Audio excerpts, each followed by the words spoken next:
Welcome to Campfire Wisdom. Grab a seat around the fire and tell us your story.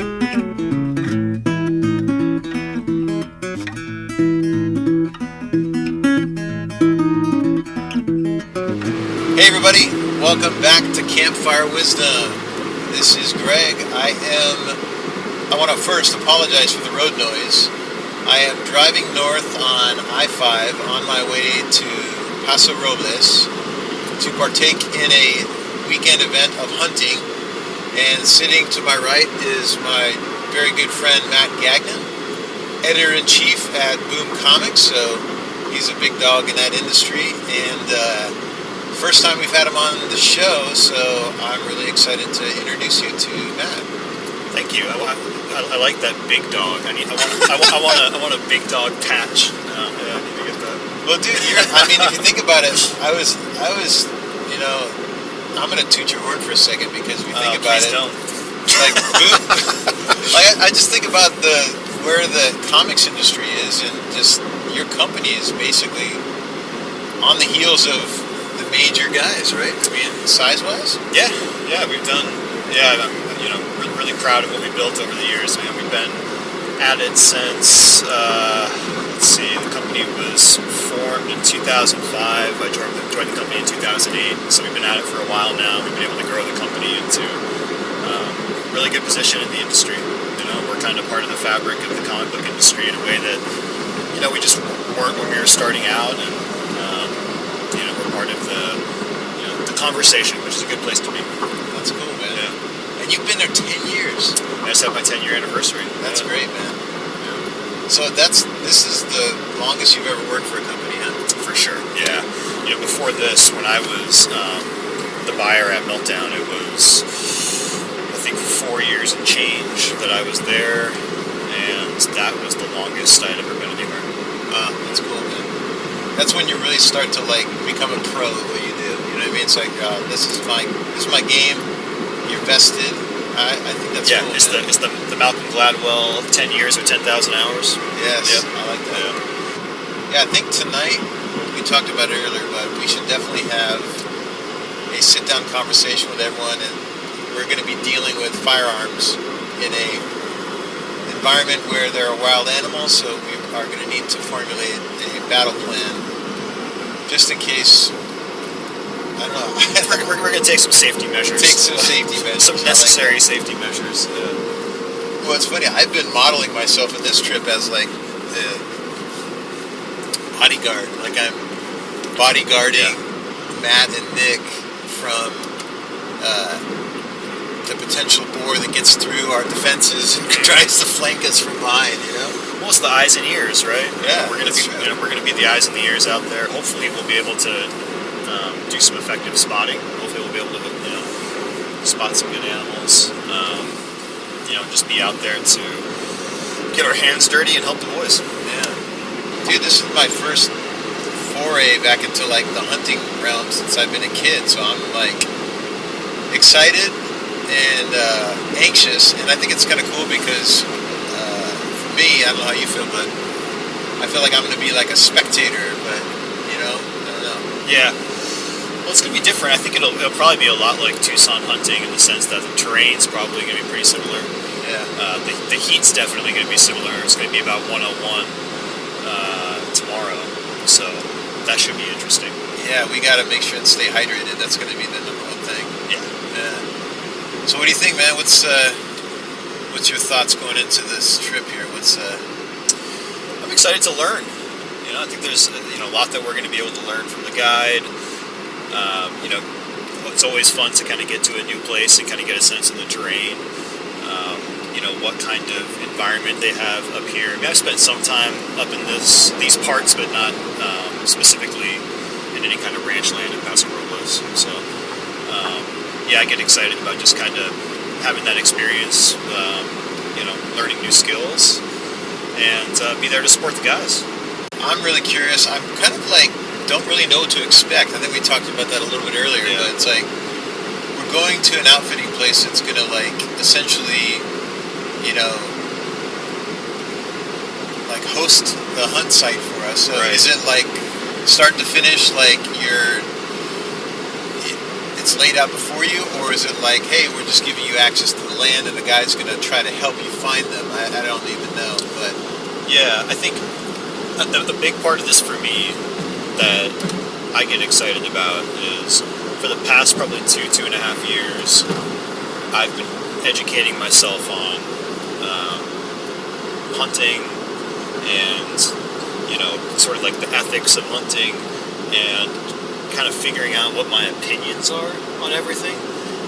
And what I think is fun about this is we're going to come out the other end of this hunt with, I think, more firm opinions on kind of where we stand. I know you were talking about not entirely being sure about how you feel about everything. And, absolutely. And I know, I'm definitely kind of in that category as well. And again, like, we just haven't formed our opinions yet because we haven't been through the experience. And, I'm experiential in that way. Like, I want to get out there, I want to see it, I want to feel it. Obviously, Nick and Alameda are going to be the ones that are out there actually hunting, but you and I are going to be with them, shoulder to shoulder out there. And it'll be good to get a sense of what this is all about. So it's one thing to be learning on via a podcast from people who are experts in their field, and it's something entirely different to be out there doing it yourself. And I think that's when you form, the real opinion, hopefully. Exactly, man. Yeah, and it's like you can't really know like what decision you want to make for yourself until you actually do it. So I think we have the benefit of like watching it happen, but then also instead of just thinking about it or talking about it or trying to ponder like how it will feel, we're essentially going to feel everything except not being the one that pulls the trigger. So I think in some ways I consider myself conflicted yet curious, and so we'll find out in the end, am I going to be more conflicted about it moving forward, or am I going to be like, oh, this is something that I could try on and maybe take on for myself. Well, and I think one of the reasons I've become so fascinated with hunting is because there's a lot of complexity with the discussion surrounding hunting, and I think there's a lot of really good points on both sides of the discussion, right? Like folks that are anti-hunting and folks that are deeply for hunting. I tend to agree with a lot of what's said on the one side, a lot of what's said on the other side. And, with anything, I mean, virtually everything in my life, I try not to be kind of black and white, and I try to kind of lean into the nuance and try to, really sort of hear both sides and kind of, form my own opinion from that. So, so we'll see, but you're like me and I'm like you in the sense that we both love nature, and I think we're both naturalists. And I like that. And it's we're gonna go out, and now we're gonna have, coming out of this trip, one thing we'll have for sure, guaranteed 100% coming out of this trip, is a better understanding of a particular species of animal than we had going in, for sure. Yep. We'll be much more knowledgeable, much more proficient about wild hog, wild boar, wild pig, whatever you want to call it. What was you saying? What did you call them earlier? Ridgebacks? Ridgeback. I love that. I don't know. I don't know if they're ridgebacks. I mean, I guess we're gonna find out. No, but it makes it sound like a beast. Yeah. It makes it sound like I'm gonna go get me a ridgeback. I think they kind of are. If we are hunting ridgebacks, and I'm not sure if we are, so we'll follow up on that. I think they're pretty gnarly. Yeah. Well, dude, the pictures I saw online are like these. They look like the beast that took down Robert Baratheon. Like you talked about, like they had tusks. Like one of them had a tusk coming out of the middle of its mouth. It had three of them. Yeah. One on each side in the middle. I'm like, how the fuck did it close its mouth? Well, in the coolers back there, I think we definitely have enough Coors Light to pull a real Robert Baratheon and go out there 3 sheets to the wind, and hopefully not get ourselves gored. We're the older dudes in the group here. We got the young bucks, literally, who are going to be packing the heat in the front, and we're going to kind of be protecting them in the back. And I may be totally wrong about that. That's when I'm just envisioning it, our layout, but who knows? Who knows? We're going to find out, but that's part of the fun, is the mystery. And I think overall, the thing that is consistent between all 4 of us that are going on this hunt is that it's really about, getting 4 friends together.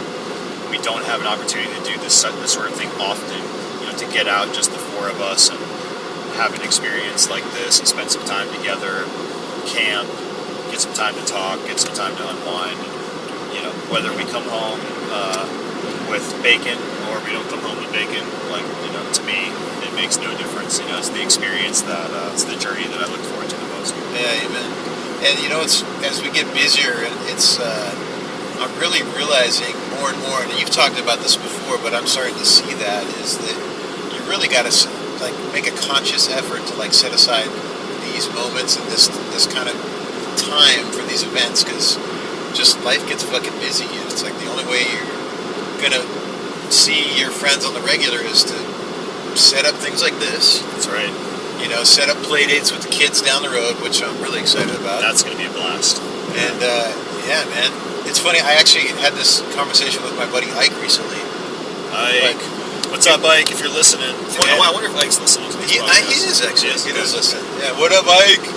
But he was saying like, yeah, man, we got to find times where we can get together, and I think I definitely miss hanging out with him, bro time and whatnot. So it's like, you should get him out here. I know, right? Yeah. I think he would get into this. Ike knows more about guns than I do. Oh, I'm sure. Yeah. Dude, I mean, way more. So yeah, that would be good to have him out here. And I agree with you on kind of making time to do things like this. I've found that it's really important to be proactive scheduling stuff now. And I was never really kind of a proactive scheduler per se. I suck at it, dude. But especially once I became a dad, that became much more pronounced. Like if you're not proactive and you're not offensive with how you're scheduling things, it's gonna be a lot more difficult to get out and do what you want to do. Yeah, you know what's been really nice is, and I resisted it at first, but I now have my work schedule in my calendar. I never did that before I dated Gisela, but she's like, I want to see where you know, so I know to plan my stuff. And I was like, oh God, it's fucking annoying originally. Yep. But then, so I started doing it, but then now I put in like times where I know I'm hanging with you guys or whatnot. Yeah. And it's fucking great because she's like, oh, okay, if you're going to do that, I'll do my thing, or maybe I'll want to go with you. So I found that that's actually a really good thing that you pointed out to me. I'm glad that you stressed that. Yes. No, it's a natural, I think it's a natural progression, or hopefully it should be. You know, my wife and I, we started a shared calendar. I don't even know how many years ago, but it was a good thing to do, because anything that she has, she'll add it to the shared calendar. Anything that I have, I'll add it to the shared calendar. We can all kind of keep eyes on what's going on, because like I'll forget. You know, if she has an appointment or she has something that she used to go to, it's better for me to have it on the calendar. It's better for her too, so it works out for everybody. Amen. Dude, you know, as we're driving up here, I'm just noticing all this farming and all this cultivation. Look at this. They're just tearing this up. So about 2 weeks ago when I was driving up here, these were trees. They were all uprooted. So they literally had a machine out there that was pulling them from the ground. Yeah. And now they have turned it all into mulch. Is that mulch? I was going to say, yeah, that's mulch. So for those of you that are listening, we're driving up the 5 here, and there's these big, massive, probably 10-foot tall mounds of mulch all over the side of the road.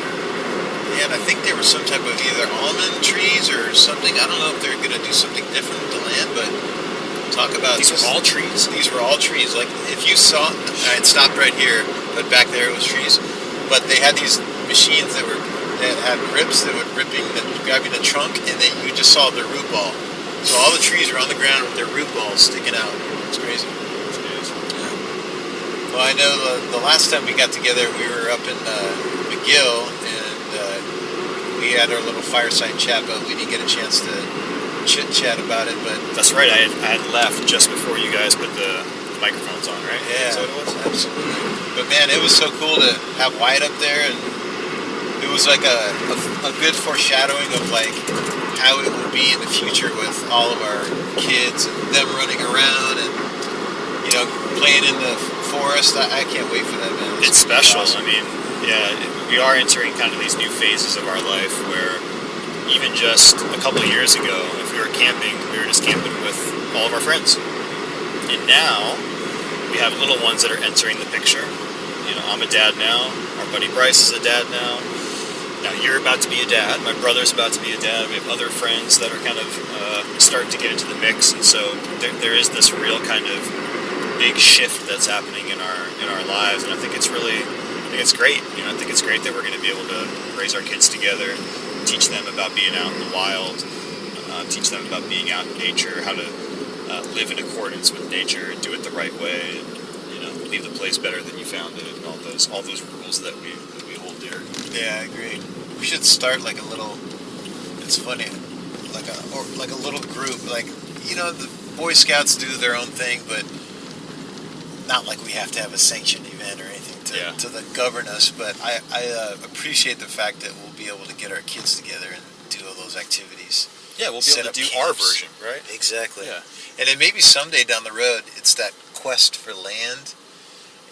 Like having a piece of land where you could actually have your own maybe house or yurt or whatever it is, and then you go to that place and that's the gathering spot. I don't know.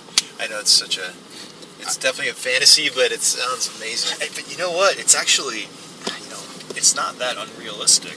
I mean, for instance, you and I and a few of our other friends, we already have land in Northern California. Yep. That we've had for years, and it would not be unrealistic for us to have land closer to where we live in Los Angeles. True. So it's very doable. It's just something that we would need to sort of get organized on and figured out. Or maybe not. Maybe I'll just do it. Yeah, exactly. We'll just make it happen, and then we can go cultivate the land together. There you go. Who knows? There you go. Who knows? We'll see. We'll figure it out. I think, because the hardest part for me is like, where is the spot? You know what I mean? Like, I don't know. I mean, that's why I've been talking a lot about it with you and a bunch of our other friends, and it's something that we just sort of shoot the shit on from time to time.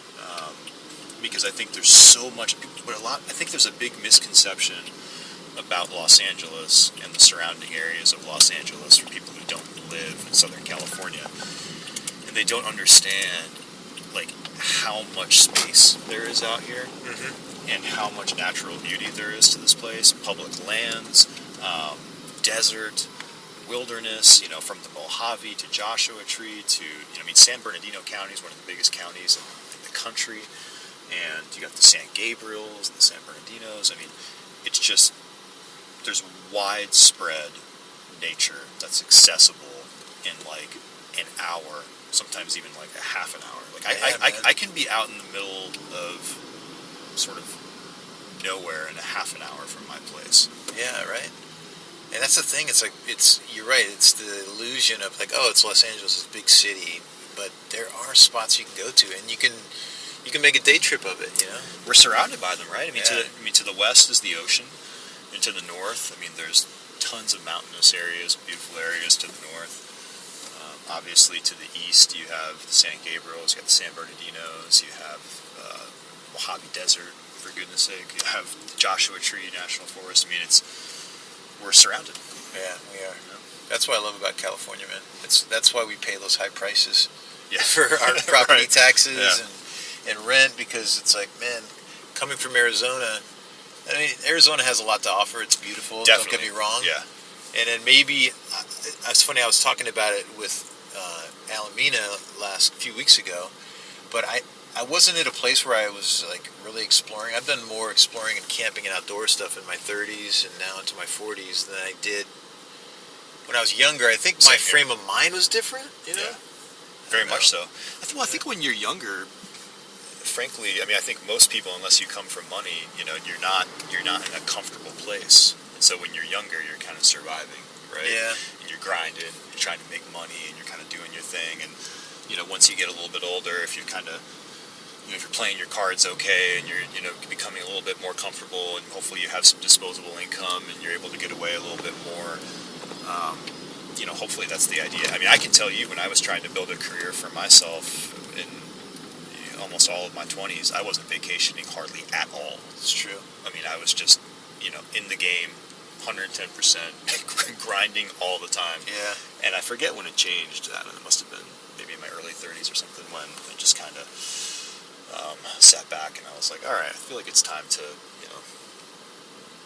live more, I guess. Yeah. Just get out there. I wonder, did that happen more when you got married? What do you think? Like, I guess it was probably a combination. It was probably marriage, a combination of being a little bit more comfortable in life than I had been previously.